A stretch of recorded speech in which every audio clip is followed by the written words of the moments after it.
Chinese food লাভার্সদের জন্য রয়েছে একটা অসাধারণ চাইনিজ রেস্টুরেন্টের সন্ধান এই ভিডিওতে। এখানকার মেনু কার্ডে কিন্তু প্রচুর চাইনিজ আইটেমের অপশনস ছিল। প্রথমেই স্টার্টারে নিয়ে নিয়েছিলাম ফ্রাইড চিকেন ওয়ন্টন। এক প্লেটে ছিল 8 পিস, যেটার দাম পড়েছিল 210 টাকা।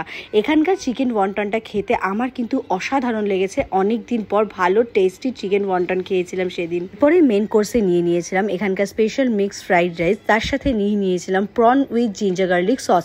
এই প্রন উইথ জিঞ্জার গার্লিক সসের সাথে মিক্সড ফ্রাইড রাইসটা খেতে আমার কিন্তু মাইন্ড ব্লোয়িং লেগেছিল। এখানকার প্রতিটা খাবারের কোয়ালিটি আর টেস্ট আমার কিন্তু ভীষণ ভালো লেগেছে। যেরকম কোয়ালিটির খাবার ওনারা সার্ভ করছেন সেই অনুযায়ী খাবারের দাম কিন্তু আমার ঠিকঠাকই মনে হয়েছে। যারা তোমরা চাইনিজ ফুড লাভার তারা একবার হলেও এখান থেকে খেয়ে দেখো, তোমাদেরও ভালো লাগবে। মিক্সড ফ্রাইড রাইসের দাম পড়েছিল 270 টাকা, প্রন উইথ জিঞ্জার গার্লিক সসের দামও পড়েছিল 270 টাকা। আর এখানকার অ্যাম্বিয়েন্সটা কিন্তু ভীষণই সিম্পল আর ভীষণই নস্টালজিক একটা ব্যাপার। ভীষণ ভালো লাগবে। মেনু কার্ডটা দেওয়া রইলো, তোমরা চেক করে নিও। রেস্টুরেন্টের নাম চায়না টাউন রেস্টুরেন্ট, যেটা রয়েছে ধর্মতলায়। এক্স্যাক্টলি অ্যাড্রেস হলো ধর্মতলা সোসাইটি সিনেমা হলের ঠিক উল্টো দিকে এই রেস্টুরেন্টের রয়েছে। রাস্তাটার নাম মার্কেট স্ট্রিট। ভিডিওটা ভালো লাগলে লাইক ফলো শেয়ার করে দিও। টাটা।